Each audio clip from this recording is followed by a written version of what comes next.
Bharat Bhushan Tiwari case में जो भी सामने मामला आया है, उसमें बिहार पुलिस से हम कुछ चंद सवाल पूछना चाहेंगे। पहला, कि क्या बिहार पुलिस इतनी कमज़ोर पड़ गई कि एक व्यक्ति का सरेंडर नहीं करा सकी, उसका पिस्तौल छीन करके उसे सरेंडर नहीं करा सकी? जो व्यक्ति बिल्कुल बेकसूर था, उसके ऊपर कोई मुकदमा भी नहीं था, उसके ऊपर कोई केस भी नहीं था, उस आदमी की हत्या कर दी गई। पुलिस अपने आप में ये इनकाउंटर बता रही है कि लोगों को मानना है कि हत्या हो गया, उसकी मां का मानना है कि ये हत्या हो गया। तो क्या इसकी जवाब बिहार पुलिस दे पाएगी कि उन्होंने इनकाउंटर किया या हत्या किया? अगर इनकाउंटर किया तो फिर ये सस्पेंड क्यों? अगर इनकाउंटर ही हुआ तो फिर ये सस्पेंड क्यों किए गए? अगला सवाल ये है कि भरत भूषण तिवारी खुद लाइव आकर के लाइव वीडियो में दिख रहा है कि वो पुलिस को सरेंडर कर देता है, फिर भी उसकी इनकाउंटर कर दी जाती है या हत्या कर दी जाती है। तो क्या ये नियम सही है कि जो व्यक्ति खुद को सरेंडर कर दिया हो उसका इनकाउंटर कर दिया जाए या उसकी हत्या कर दी जाए? जो स्पष्ट रूप से वीडियो में दिख भी रहा है, और इस पे तो शिक्षा मंत्री मिथिलेश कुमार ने सवाल भी उठाया है कि ये जो इनकाउंटर था ये सही नहीं था। सवाल सरकार पे भी उठ रही है, सवाल प्रशासन पे भी उठ रही है।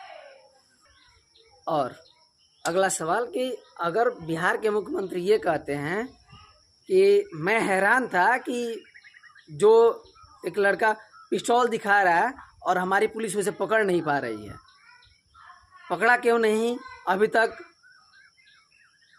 और डीजीपी ने उनको बताया कि वो मेंटली डिस्टर्ब था, उसे जल्दी हॉस्पिटल भेजने वाले थे।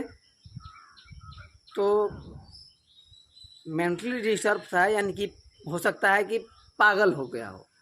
तो क्या पागल को गोली मारना सही है? भारत के किसी भी कानून व्यवस्था में नहीं लिखा गया है कि पागल को गोली मार दिया जाए, उसे हॉस्पिटल भेजना चाहिए था। तो ऊपर नहीं भेजना चाहिए था, हॉस्पिटल भेजना चाहिए था, लेकिन पुलिस ने यमराज बन के ऊपर भेज दिया। अगला सवाल है कि क्या बिहार के मुख्यमंत्री जो स्टेटमेंट दे रहे हैं वो गलत है या जो डीजीपी ने स्टेटमेंट दिया वो गलत है? और अगर इनकाउंटर हुआ तो फिर ये जो 4-5 जो अधिकारी सस्पेंड हुए हैं वो सस्पेंड क्यों? अगर इनकाउंटर सही था तो सस्पेंड नहीं होना चाहिए था। पुलिस वालों ने बताया कि 10 से 12 राउंड गोलियां उसने चलाई। लाइव वीडियो में कहीं नहीं दिख रहा कि उसने 10 या 12 गोलियां चलाई हो, लेकिन फिर अगर 10 से 12 गोलियां चलाई तो उसका इनकाउंटर सही था, उसका इनकाउंटर हो जाना चाहिए था। लेकिन सस्पेंड नहीं करना चाहिए था पुलिसों को, या उस पुलिस वालों के साथ गलत हुआ सस्पेंड करके, या फिर जनता को ये गुमराह किया जा रहा है सस्पेंड करके। भरत तिवारी वो लड़का नहीं था जो ऐसे ही पिस्तौल दिखा रहा था, वो कानून व्यवस्था से तंग आ करके उसने सोशल मीडिया पे कई सारी पोस्ट भी पहले डाला था कि अपने आप को भगत सिंह से कंपेयर कर रहा था, और वो इस सिस्टम के भ्रष्ट अधिकारियों से तंग आ करके उसने पिस्तौल उठाया। ये सबको पता है कि बिहार के सिस्टम, भारत की सिस्टम आज क्या चल रही है। उसका मानना था कि नेता जो वादा करते हैं उसे निभाएं, और शायद सिस्टम को यही मंजूर नहीं था, नेताओं को यही मंजूर नहीं था कि आज उसकी हत्या कर दी गई। अपने आप से भी पूछिए कि उसका इनकाउंटर कर दिया गया। अपने आप से पूछिए एक बार, सिस्टम से हटके अपने आप पे से एक बार पूछिए, अपने दिल पे हाथ रख के सिस्टम से हटके पूछिए कि क्या एक माँ का गोद सुन कर देना सही है,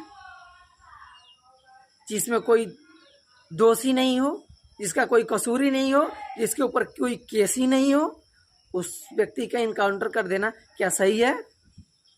उसके जगह आप होते तो क्या करते?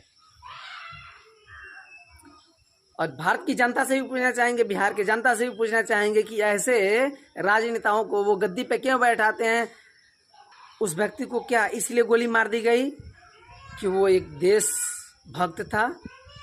क्या उस व्यक्ति को इसलिए गोली मार दी गई कि वो समाज सेवी था? ये जो आज दिखाया जा रहा है इनकाउंटर, फेक इनकाउंटर, ये गलत है। सम्राट चौधरी ने तो न्यायालय को ये दे भी दिया है कि इसकी इंक्वायरी न्यायालय कराएगी। उम्मीद है कि ये निष्पक्ष जांच होगा और जो भी पुलिस इसमें सम्मिलित होंगे, उसने अगर लाइव वीडियो में दिख रहा है कि उसने अपना हथियार पुलिस को दे दिया और सरेंडर बोल दिया, फिर भी पुलिस ने उसे मार गिराया। तो इससे साफ जाहिर होता है उस व्यक्ति में कोई कसूर नहीं था।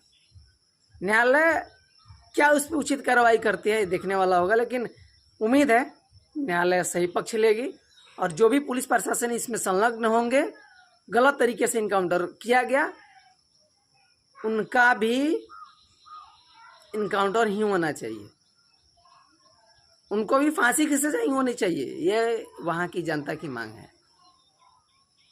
उम्मीद है न्यायालय इस पक्ष में उतरेगा।